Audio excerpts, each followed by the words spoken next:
I would like to talk a little about what next, because the bushfire certainly has shown us something about climate change that has changed the discussion completely. And I think with the pandemic we're now experiencing, that's even going up another notch.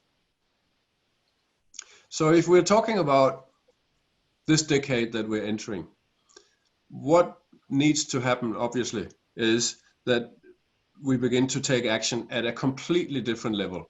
And look then what happened here in March, when suddenly the coronavirus came in and shook everything almost upside down. And it was as if that emergency button that we had been campaigning for should be pushed for the climate suddenly got pushed because of the virus. And you began to see headlines saying exactly what we had been dreaming about, but saying it because of the virus instead, which was, we need to press the pause button.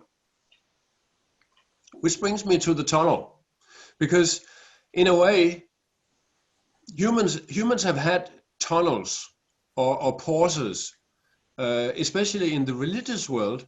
We've been using the fact that we can take a time out as something positive, because we come out on the other side enlightened in one way or the other. We learn something by going into a fast or into a Ramadan where we don't eat, or we go out in the desert or something, and we come out on the other side feeling that we have been enriched in some way. And in the climate movement, you can also say that a lot of tendencies have been that we are going into some sort of a pause or some sort of a pushing that emergency button, the reset button. There's people going on hunger strike for the climate. We've seen the school strike become really big. Some young women are saying that they are on birth strike. They're not going to have children until the climate issue is fixed, and so on. So in a way, you could say humans have been having experiences with this going into a tunnel and coming out strengthened and determined on the other side for a long time. It's not a new idea as such. But now suddenly, in a way, what the corona breakdown has shown us is all these things that we would have talked about in the climate aspect could be happening. And suddenly we see them happening because of a virus instead. You know, memories are coming back from what the Great Depression in the 1930s were about, which is that we all get affected by this. Nobody can say that they are not affected by the coronavirus, because when all the shops and all the businesses closed, it means people losing their jobs, and suddenly everything starts to crumble. Prices, house prices falling, etc., etc., etc. The point here that I'm trying to make is that this is exactly what we have been warning about is going to happen, and at an even worse and much bigger scale in the climate calamity that's going to hit us sooner or later if we don't take action. There's no difference. It's sort of like a dress rehearsal, what we're doing at the moment with the coronavirus, hoping that in a few months it'll be over and we'll be back to normal. But then, if we don't do something about the climate, well, we certainly are in for it with something even more shocking in the years to come. So in the last year or so, I've been calling for that we need to get into the tunnel. And I have seen a lot of expressions and names for what we could call the tunnel. These are just some examples. But now suddenly the coronavirus has given us some new slogans, you could say, some new hashtags, and maybe an entire new headline for a movement. And I think maybe the biggest of them all is when 180 people, and these were ministers, these were CEOs from businesses and NGOs and so on in Europe, signed a new declaration which was called a call for a green recovery. And I was thinking maybe that's the next big thing for the climate emergency movement, that we have to start talking about the green recovery. We're seeing, because of the coronavirus, that the impossible is happening, politicians are coming together across the floor. We're seeing left and right side of parliament working together, as they should when there's a big crisis, and as they should when we talk about climate change. We're also seeing politicians now suddenly listening to the scientists and putting them up front. And we have seen them finding lots and lots of money to try and rescue the economy. So what the politicians have shown us is that when we are in an acute crisis, as the pandemic has been, we can act. We saw during the Second World War how the governments stepped up and got people to mobilize at an individual level. There was the Victory Garden campaign, for instance, where people were told to work in their own gardens to help grow food. So why can't we see that again? Why can't we see governments that actually step up and begin to say, we're taking climate seriously. We've shown we can act in the corona crisis, and now we're going to do the same when it comes to the climate crisis. It's doable and it's possible. We saw during the Second World War how people were willing to share their food with the world. And we're seeing that same tendency here during the corona crisis, that when you are in the worst of times, the best of people comes out.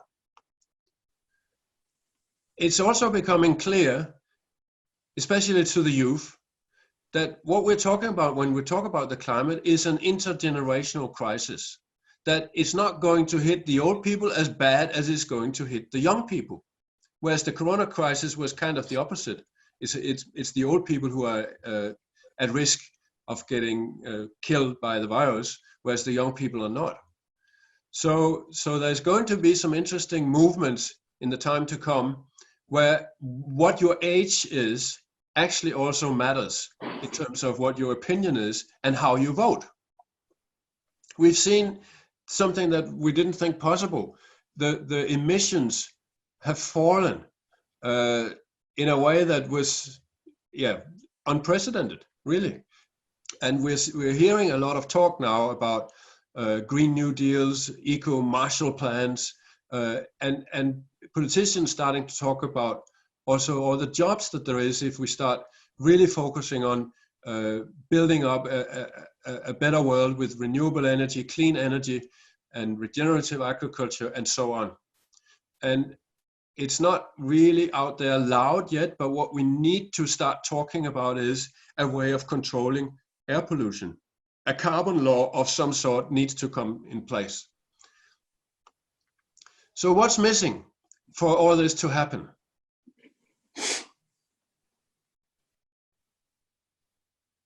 You're asking us a question, Mick? I'm asking you to reflect on it anyway, yes? Let me hear what's missing. I can say what most people would answer. Yeah. They would say, we need some leadership. We need the government to take action. And I would say, well, that's true, but to get the right leaders, we also need the right voters, right? Mm. So that's the first and the typical answer people come with when you say, what needs to happen? Well, we need better leaders. Okay. So how do we get better leaders? By getting better voters. But how do we get better voters? That is the big question. And what I'm going to suggest is that the climate movement and the movement for renewable energy and so on needs to become more creative and think out of the box if we want to have the masses on board in what we're talking about. So far, cycling and wind power, electric cars is something that 5 to 10% of the population have been very passionate about, and the rest of people have been a little bit like, yeah, but it's too expensive and it's not really working and all that. We need to think out of the box if we're going to win this, because we are in a hurry, as you know, when you look at the graphs. So I'm just going to give you some suggestions in that direction. I thought it was really inspirational to see this at the UK Treasury, this spray of a hand, because it reminded me of something I remembered having seen here in Australia, something that draws the line straight 3,500 years back to the lives that were lived in this country back then. Some connection there from London and all the way back. I want to play a little video.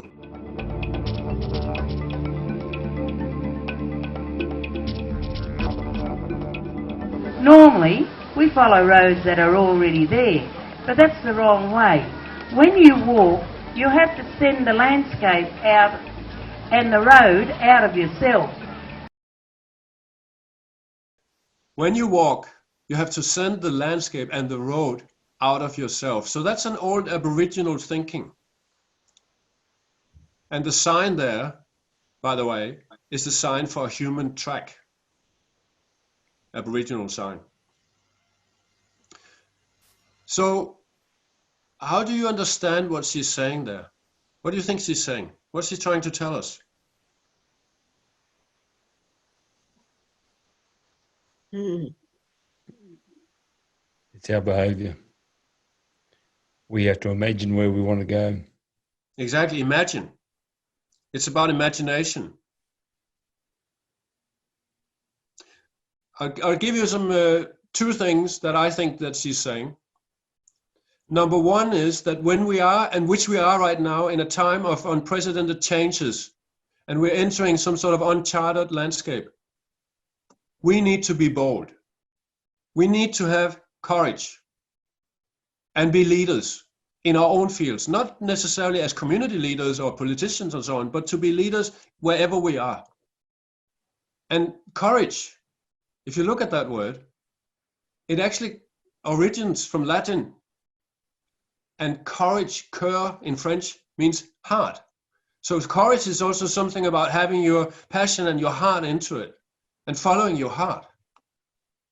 The Pope has said that we will only see the real change that needs to become at some stage. The biggest change will come when people's hearts are changed. We need a change of heart. So maybe what we need here in the next decade is not just to declare a climate emergency, but to talk about how we get our hearts into it and make a declaration of the heart. Yeah.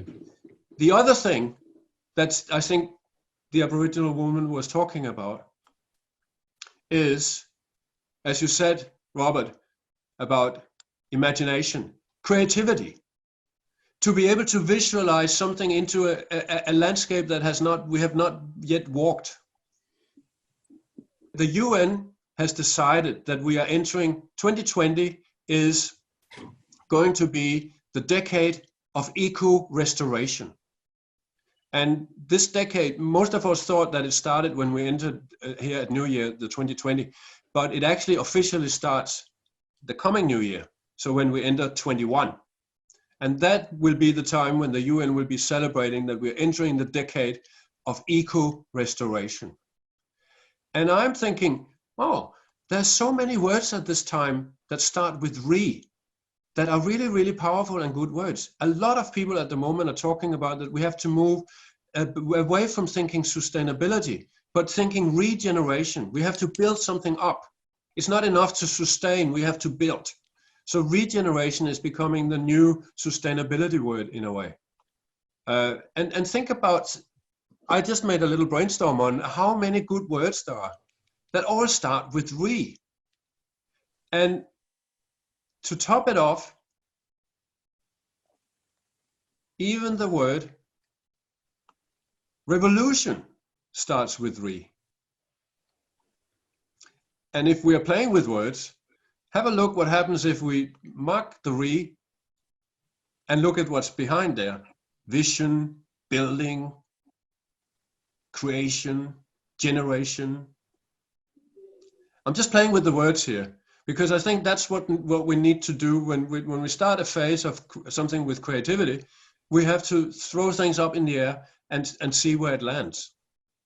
We need to get somehow to a place in the next years where everyone feels that they're doing something for the climate and where everyone feels that we have a safe climate for all, for not just for ourselves, but for all species, not just the humans. The one group in society that are good with creativity are the people who do commercial ads and so on. As you can see, they're already selling paper, carbon neutral copy paper, because it's good for big ideas. Wow, I would buy a box of paper like that. And look at this ad, embrace the magnificent unknown. I'm thinking, wow, that sounds almost like what we were talking about with the Aboriginal woman there entering this unprecedented new landscape. But you know what it is? It's an ad for red wine in Melbourne. This is an ad to go up to the Northern Territory. This was before Corona days. Look at that hand of his.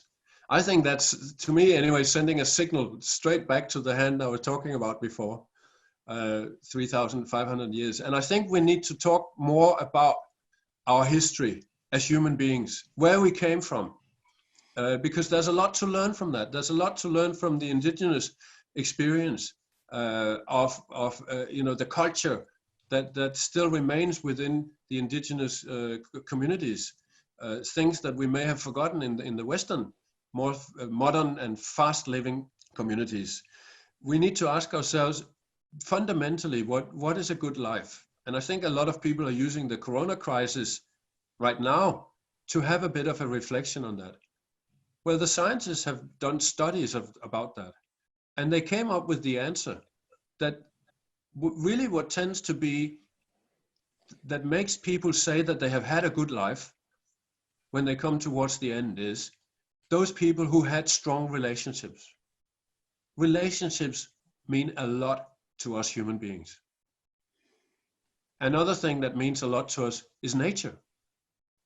We actually thrive when we have a close and good relationship in nature and with nature. But then comes the modern reality of, but how do we find time to it all? You know, visiting people and going out in nature and so on. But again, maybe we need to question that as well. If you look at a modern life, scientists, those people, anthropologists and so on, who study human beings, find that at this stage, people who work usually spend 40% of their waking hours at work. That's here in Australia, it's in Denmark, Europe, America, and so on. But it hasn't always been that way. So if you look at how hunter and gatherers were spending their time, they actually just spent 15% of their time on what you in those days would define as work. And in Egypt, the same, 4,000 years ago. Even in the medieval times where we think, oh, they must have lived a hard life.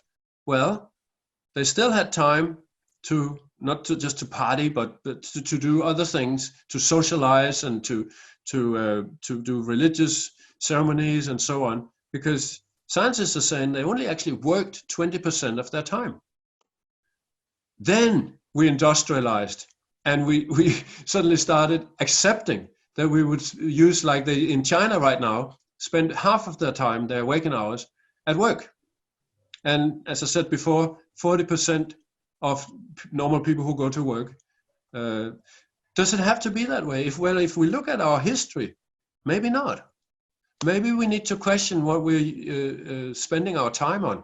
Because if it's true that we only have to spend 15% of our time for real survival, that actually gives us a lot of freedom with our time. And that again would mean that we could revision and rethink how we live our lives. Thank you for shaking us and showing us we are dependent on something much bigger than we think. Thank you for making us appreciate the luxury we lived in, abundance of products, freedom, health, and realizing we were taking it for granted. Thank you for stopping us, to make us see how lost we were in the busyness, not having time for the most basic things. Thank you for allowing us to put aside all our problems we thought were so important and showing us what is actually important. Thank you for stopping the transport, the earth was begging us to look at the pollution for a very long time, we didn't listen. Thank you for all the fear. It has been a global disease for years, but not many of us wanted to face it. And now we have to face it and learn how to embrace it with love and with the support of our community. Thank you for this reevaluation of our lives. Thank you as we finally understand what it means that we are all connected. Thank you for the unity between all of us. We knew the world has to change. Thank you for helping us to undermine everything and giving us a chance to build the world from the very beginning. This virus is part of us. It's between us, in us. It connected us all, either physically or energetically. Gratitude supports the immune system, but also lets us see things from many perspectives. And it's up to us which perspective we will choose, but best is to be aware of all of them.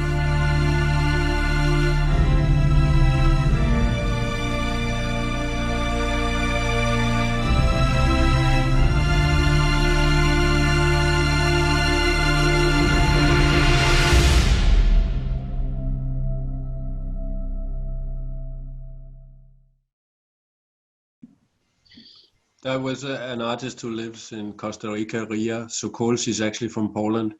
And as she's saying, the world is changing. And fear, in many ways, we have seen how fear is turned into a sense of community, I would say. She's talking about love. And I think the coronavirus has brought that notion to a lot of people, that having more time actually is something also that opens our hearts and our minds towards maybe even questioning the way that we used to live and whether we want to live that way. We talk about recreation as something we do when we have a holiday. But again, speaking of the words, in that word recreation is also the word creation. The Pope has talked about the creation as something that we need to pay a lot more attention to. I think what we need to also try and do is that, like the Aboriginal woman was saying, not to fear the unprecedented, the uncharted territory that we are entering, but to be able to turn that, because we have courage, to turn that into that it's an adventure to be entering these territories. So it becomes something positive, and to regroup who we work with just as well. Like Ria was talking about, we're feeling more connected to the world, so we're making new connections, and as we're seeing with Zoom, that's certainly happening right as we speak. In this tunnel that Zoom is, we're meeting new people. I'm meeting new people every day because of Zoom. And this is something that empowers us. We see when there's a big crisis, as there's been with the bushfires, but also now with the coronavirus, is how it makes us feel vulnerable. And then we come together. This is something really powerful. And that's what I'm talking about, needs to happen for when we open our hearts, when we get our hearts into it. And that needs to happen. We need to get into that same tunnel mode when it comes to the climate. So we also need to create new alliances. Like the climate movement used to see the banks and the businesses and the coal companies and so on as their enemies. I think we need to come together at a much larger and bigger level, where we begin to see the fossil fuel companies as somebody we need to work together with, not against. People are actually really getting together. It's already happening. You're seeing all the responses out there with permaculture, with transition streets, with neighbors, doing things locally, tree planting. It's all happening around us. So to round off, I think we can say that the climate emergency movement can make a big tick that we have managed to change the language from talking about climate change to climate emergency. That we are, because of the coronavirus, getting help to feel more together and unified as human beings. What's still missing is that thing about the change of heart. That's where we have to put our action. So if you ask me what's missing, I wouldn't say what's missing is leadership. What's missing is story change. And we all have a say in that and a part in that. We are all part of making the new story. And we need creativity in order to make that happen. And we need courage, as the Aboriginal woman was talking about. So this is my summary slide. And I'm just going to let that roll, and that'll be my last slide.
Many people say that Sweden is just a small country and it doesn't matter what we do.